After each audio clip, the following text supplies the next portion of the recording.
Hello again. This is part 2 of my little video segments for string pedagogy, and I would like to just spend a little time talking about the scope and sequence overview for strings. We know that we all start on D major, and back in the day, if you started with a book called Maya Bang, you started in C major. And back in the day, that's how they taught. Probably in the 50s and 60s, it was in C major for violins.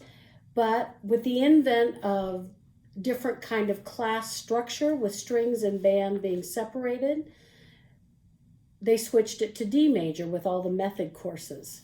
So that means we really needed to split between band and strings.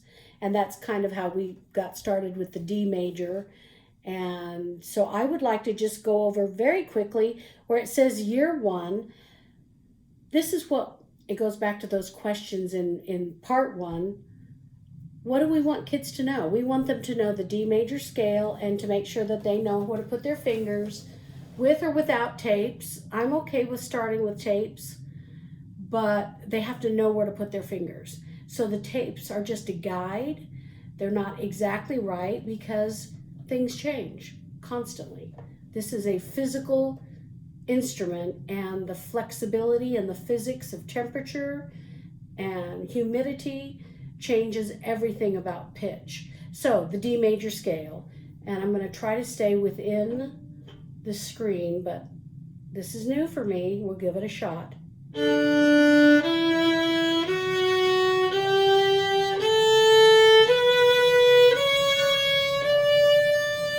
So the D major, and I guess I'm going to have to show it this way. It's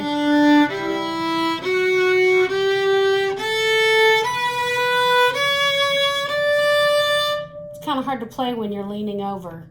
That's why good posture is so important. So I hope you could see that it was 1, 2, and 3. And then of course, after Christmas, we work on playing the D scale and reading notes. And then hopefully towards the end of the first year, we make sure that they learn low 2, if you can see it right there, low 2. And that's pretty much it. We also learn the bow strokes. Of course, learning how to hold the bow to me is just as important as learning how to put our fingers down. I teach the bow and the pizzicato separately, but at the same time. I'd spend 15 minutes in a lesson on bowing, 15 minutes on fingering. We don't put it together unless we just do something fun like this. Because if they're just having fun, they don't know that they actually just now change strings really well. So you can have them experiment. As soon as they can hold their bow like that, we'll talk more about it later. If they can put their bow on the string and just make their elbows go up and down, it's very, very free and comfortable, and it sounds good. They will get a good sound. It's when we try to make them go on one string and slow and long, and it gets really, it's a struggle. So that said, I'm looking at year 1. We know half notes, quarter notes, paired and single eighth notes. So I would start with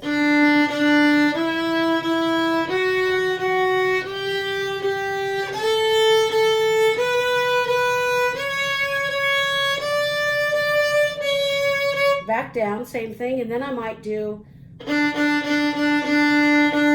and some people call that Mississippi hot dog if you learned from Suzuki method, or how are you today, sir? Or pepperoni pizza. You can name it whatever you like, but the idea is 4 short eighth notes so that they're in the balance point. You can keep a scale super interesting just by adding those few rhythms. And then we'll talk about slurs later with my quickie songs. Lifts. I'm going to talk more about that in video 3, but just the idea that we have to teach bowing distribution from the very beginning. If you teach a child to just put their bow, drop their bow, and I do it with a lot of different steps. I'm going right to, you can hold the bow, just drop it on the string and drop it at the balance point, and then right after you drop it, bow. I call these baby bird wings, and I like to do it usually on the upper strings. Drop it, and I let them use both elbows. These are the baby bird wings. See that? I'm flapping my wings. And the whole point is to make a relaxed sound. We drop the bow. Do you hear that it starts with a nice little ping? Oh, that was too tight. Sorry.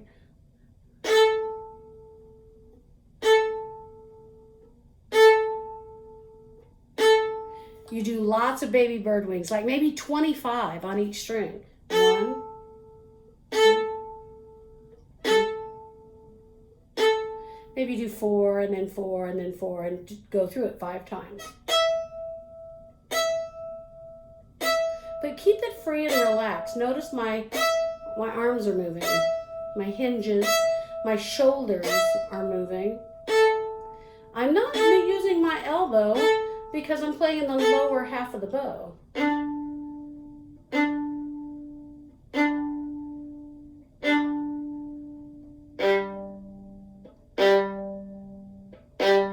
And that's pretty advanced just because I assumed you knew how to do it, which we don't want to do that. So you have to teach it. You let your bow sit there and just pull it up.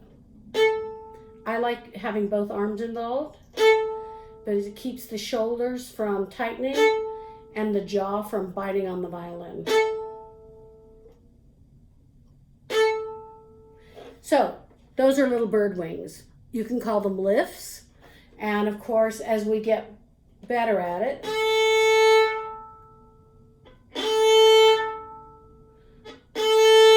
make nice long lifts. And that way students learn the down bow rule right off the bat, that almost every pattern in 4/4 or 2/4 time, almost every pattern starts on the downbeat on the down bow. Now, there are exceptions to all rules, but if we just teach that, kids will automatically put their bow at the balance point and go, or run, Forrest, run, Forrest. If you know Suzuki, Mississippi hot dog, Mississippi hot dog, Mississippi hot dog, Mississippi hot dog.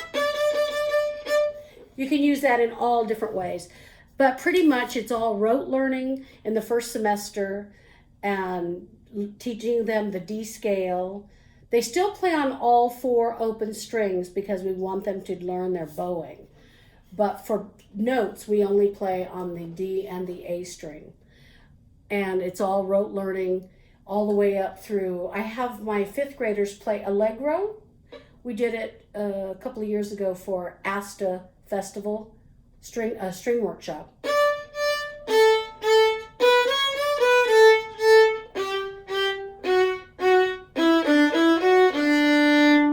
Nice lift.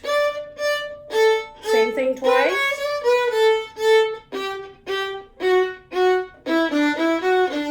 I love this part because they get to be musically expressive even though it's super easy. So here's the B part. Nice and relaxed.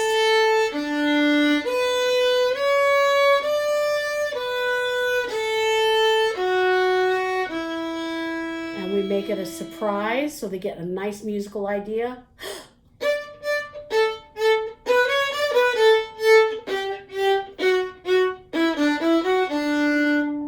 That's only one line played 3 times with the B part in the middle. It's easy to memorize, and it's actually easy to teach by rote because I actually put a box around the 8th notes. They're all quarters, they're all long notes. Wait, sorry. Right here, I put a box around the notes. And we practice that a million times so they can memorize 1, 2, 3, 1. 1, 2, 3, 1. Or B, C, D, B. I do numbers. I do letters. and I make sure it's the fingering, and I make sure that they understand both. Too many people get too far along. There are kids that played in a group at Stockdale High. I'm on a tangent, but it's important. They're changing teachers now, but at Stockdale High, when they had so many string players they didn't know what to do with, the ones had not been successful reading or just didn't catch on were in a fundamentals class. And they struggled because they couldn't read. Maybe they knew numbers, or maybe they knew letters, or worst of all, maybe they just looked at the paper and they've just figured out what the dots meant. I move my fingers here. That's not a proficient string player. They have to know the numbers, 1, 2, 3, 1, B, C, D, B. They have to know both. And then they have to know what it sounds like, and then they have to be able to finger along. So you have to know how to play it, what it looks like on the paper, what are the finger numbers, and what are the letter names.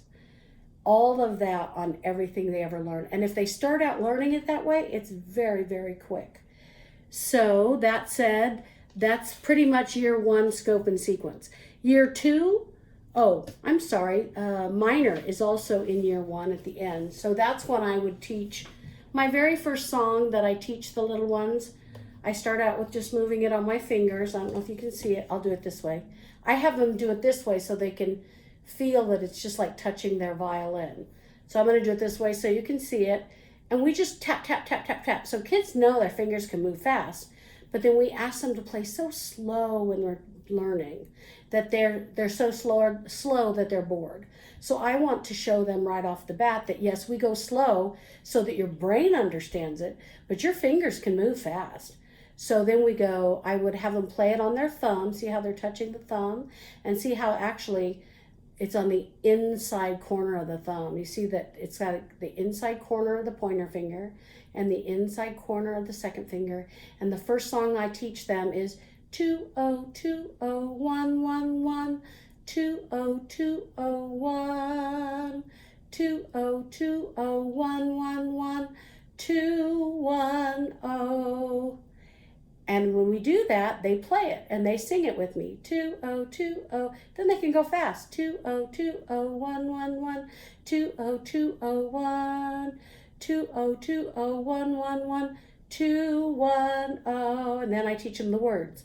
Frogs jump, green frogs jump high. Frogs jump, green frogs jump, so do I. I promise you, if you have taught them how to hold the bow and how to play on open strings, the first day that you teach them this frogs jump, they play it on their hands so they know what it feels like. And then you've already put tapes on their violin, so they're going to slide their fingers. You have the hand. I'm getting ahead of myself, but I'm just showing you this so you can see what year 1 stuff is. We start with our hand here and we rest it. And we do tap tones and we tap, but we just let it rest on the bow.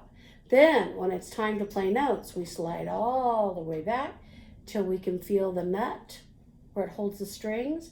And then your 2 fingers come down, 2 fingers down. Looks like this. 2 fingers down on the tapes. And you go, I don't know if you can hear it if I just tap it. Probably not. I'll just play it. You can sing along. Frogs jump, green frogs jump high.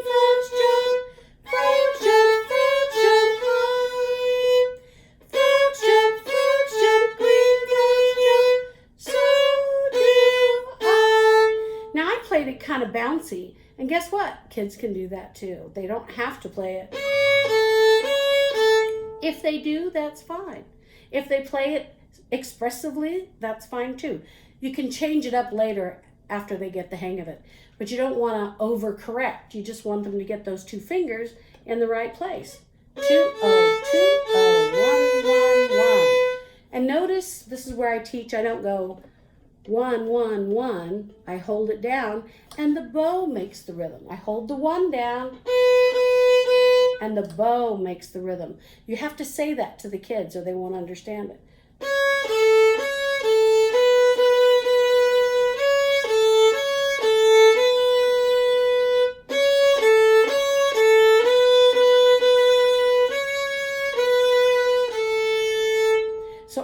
that, about February or March.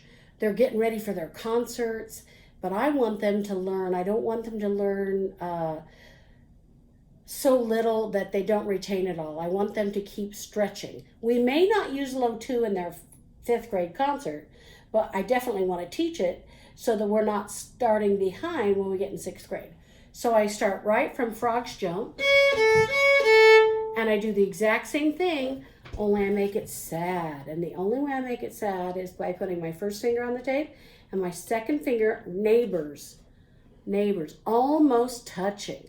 Depends on the size of the finger. If you have a kid with really thick fingers, they'll be touching. If you have a kid with little dainty or small fingers, they might not be touching at all.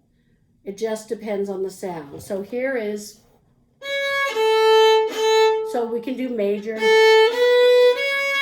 do, re, mi with a high, or I can go, and I play dead frogs. Dead frogs, they don't jump.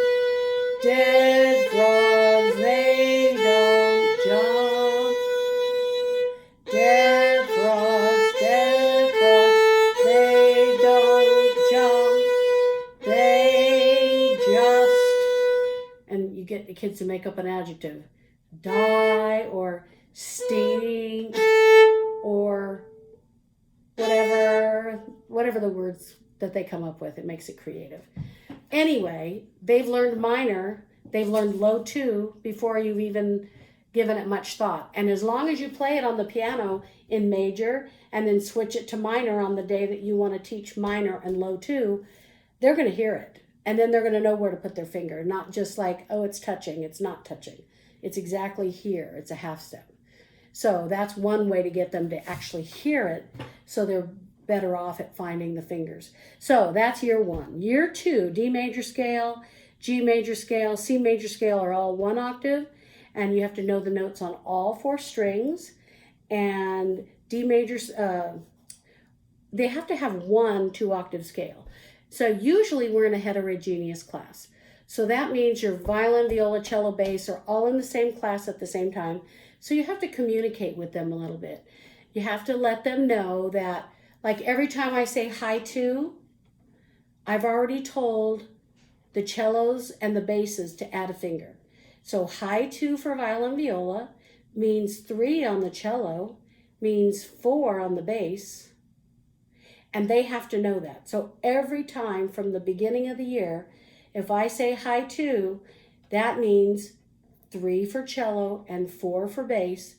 But you know what's really funny is when we talk about low 2, it's low 2 for everybody in the room.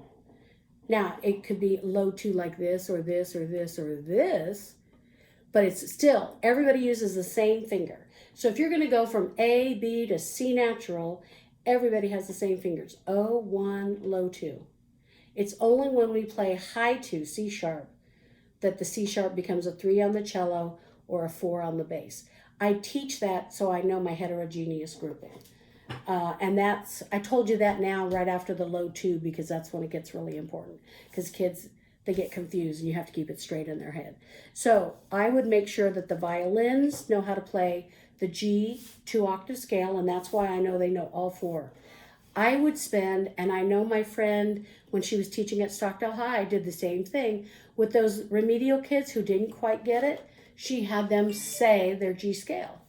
G, A, B, C, D, E, F sharp, G, A, B, C natural, D, E, F sharp, G.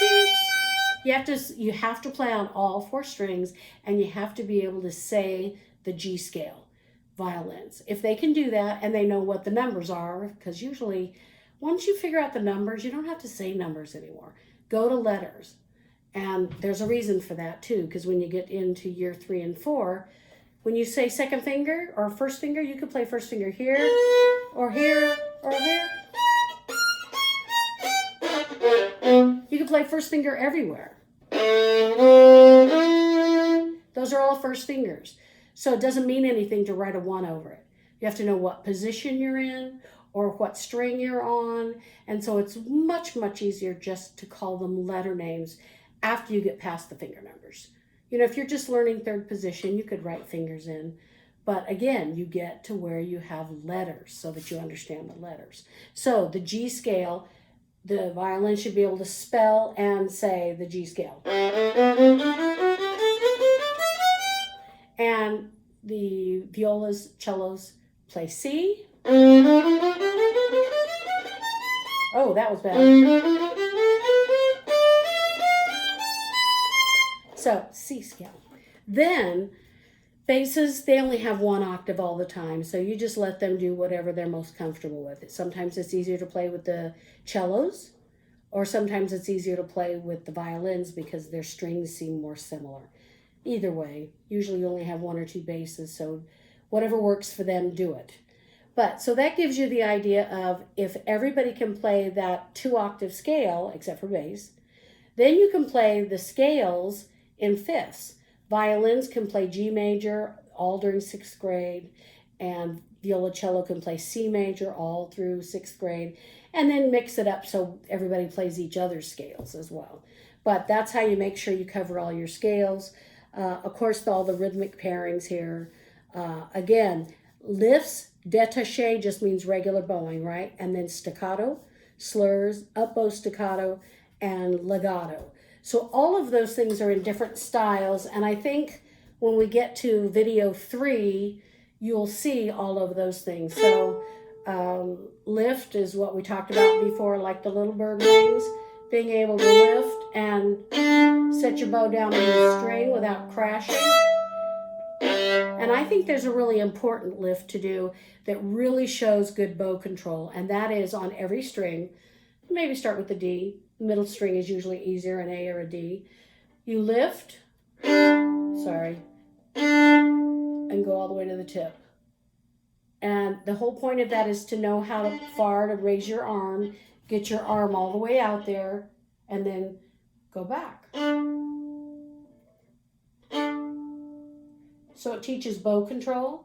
It teaches them where their arm needs to be.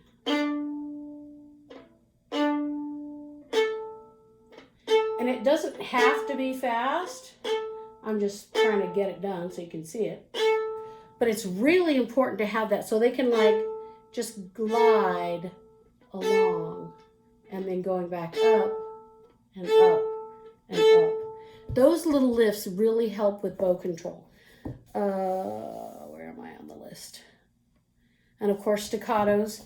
Here's one thing about staccato that I really don't like, and we really have to make sure we don't keep the pressure in the stick. Like when I stop the bow, I let go, so there's no pressure on it. If I do this, that's what we usually hear. But that's a choked staccato. We do not want that. We want the bite, but then relax. So there's no weight when you end. And you can kind of see the stick. My fingers are doing something. And that's called martelé. So we'll get onto that in the next pages. But the idea is don't choke your staccato. Stop and relax your hand so it's loose.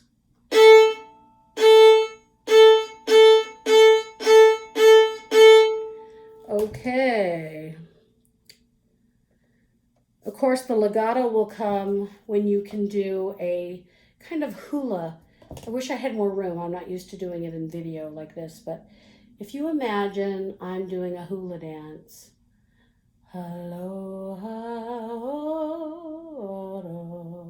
My arms, my fingers, everything is moving.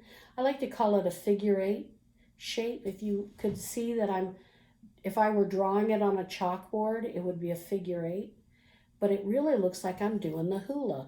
And the more you can use your fingers to do the hula, the more you're going to get a smoother sound.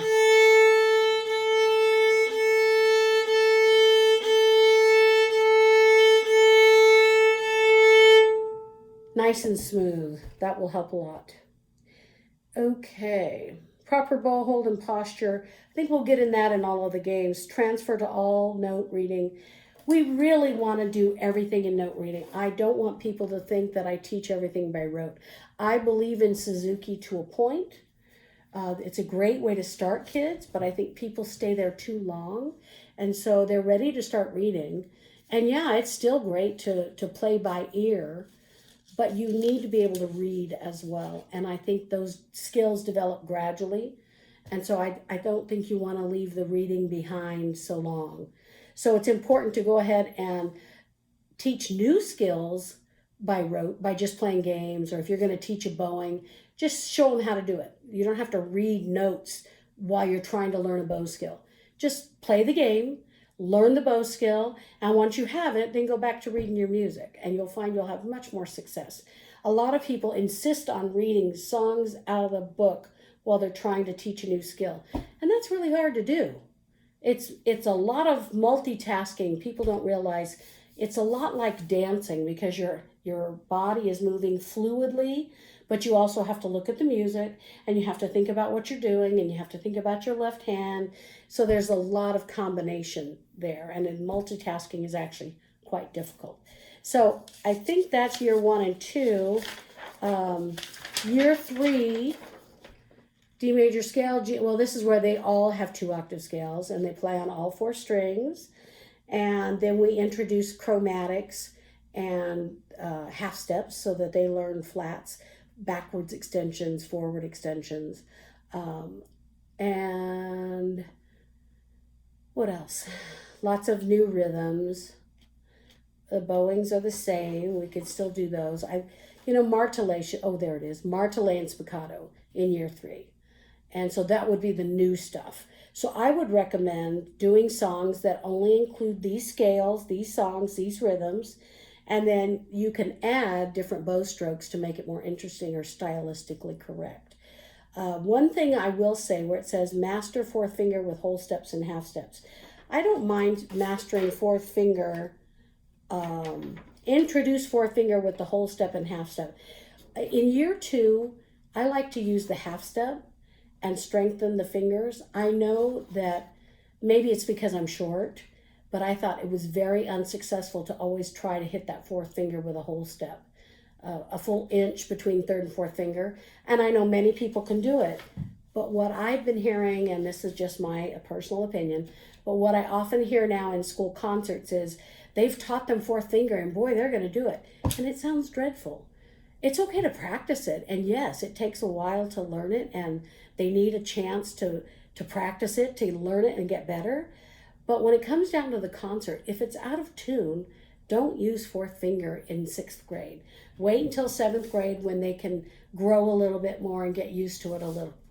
That may not be true for everyone, but for somebody that has a short hand like me, I would definitely say that's true. A half step is fine, but the whole step, it's a bit much. And it tightens, I don't know if you can see it, but it tightens this whole side of the arm all the way down. Okay, so year 3. So we want them to learn martelé, and I was kind of showing you a little bit of that. I think I'm going long, but here we go. Martelé, I start at the tip. I'm gonna have to stand up. Let's see. I tilt my hand in just a little so you can see a little torque, a little push on the stick. And what I'm doing is I'm rotating my hand and I'm nudging the stick so I get a nice little ping.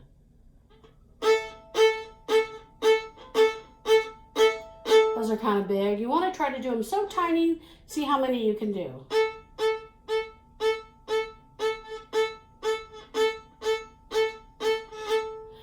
That is called martelé. And then when you want to use it in a bow stroke in a song,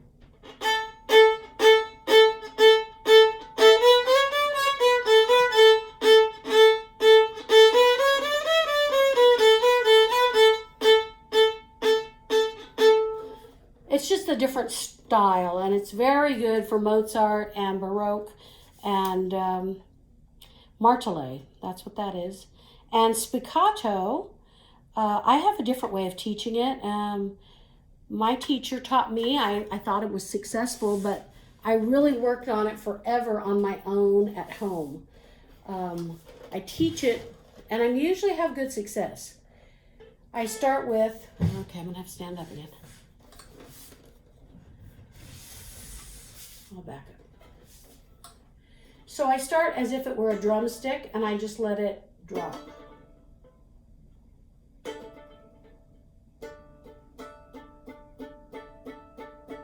Right now, I'm just bouncing it like a teeter-totter, and I don't know if you can see my thumb under there, but the thumb is the fulcrum.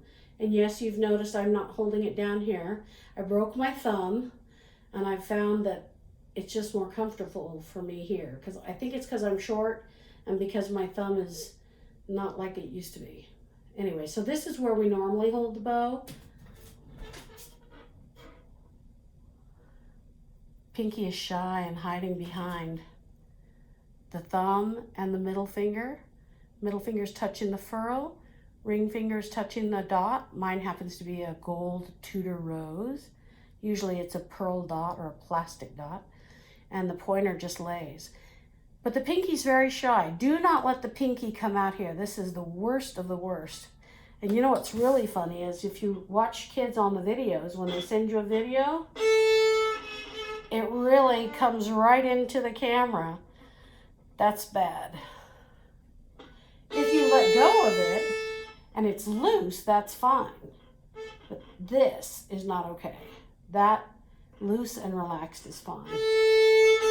So anyway, I start with ricochets, like just a bounce, like a drumstick. And then I keep it bouncing.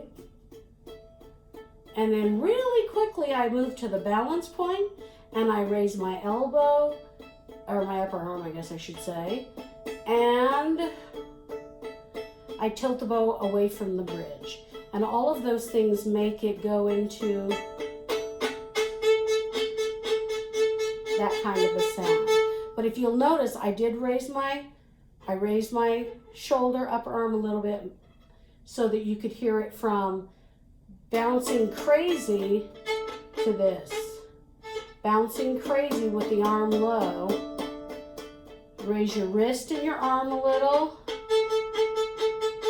and you get that sound. So I start from ricochet. I'm just letting the bow bounce, and my finger is feeling the bouncing. And then I keep it going.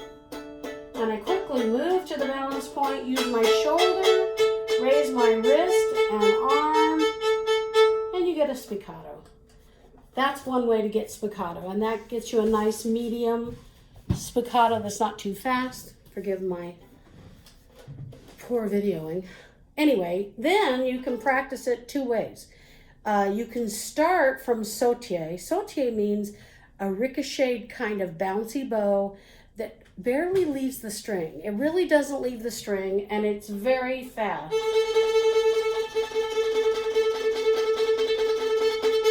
That is just bouncing. It almost sounds out of control.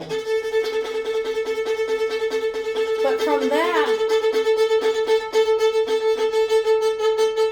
I'm out of practice. But from the sautier, which is the bouncy out of control, you gradually let it slow down into the spiccato. And then when you get good at that, then you start at the slow spiccato and you try to change gears into sautier.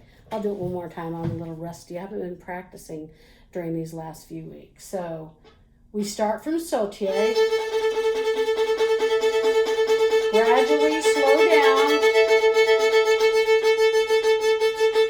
until your shoulder can take over. The other way is you start slow, get going faster, so you get a transition from sautier to spiccato, and the last one just now, the slow spiccato to the sautier. Anyway, those take practice, and some people just get it on their own, and some people just practice it till they discover it. And that's the same thing with the rapid up bow or down bow staccato. Those are things that the virtuosos have, and some will say, you know, I was famous for my down bow staccato, or I was famous for my up bow sautier, or whatever. So the thing is, you can do, but you have your fingers going, and I'm sure Julie could demonstrate a very fast scale with a down bow spiccato or staccato. And you put the fingers in with that. I'm not even going to do it right now. So year 3 and 4, pretty much it's fancy bowings and third position in flats. So 4th, that would be 8th grade, all the scales, forward and backwards extensions. So you're on the tapes, you're back, and then you're forward, G sharp, D sharp, E sharp, all 4 whole steps. That's the tough one. And at the bottom it's the same. And then martelé, spiccato, and then of course tremolo. Kids love that when they get to junior high. They can shake their bow. And you can give them a Hollywood ending, like, or just start as a shimmer. And notice you're just moving your hand a little bit, your wrist. Some people like a big loud. Either way. So that's your 1, 2, 3, 4. I went way over time. And I'm sure you have questions, but Julie's a great violinist, so I'm sure she can answer all of that. The next video, I will attempt to show some of the games. I will tell you now, in the skills and games, they're matched, but they're not in sequential order. And so that becomes the art of teaching. When should you be teaching this skill? And are the kids making a mistake? How do you go back to that? Use these games to figure out what the skill should be, and then introduce it to go with the music that you're playing. So next up, video 3, the game or the phrase and the skill. And I'll demonstrate as many games as I can in 20 minutes. Okay.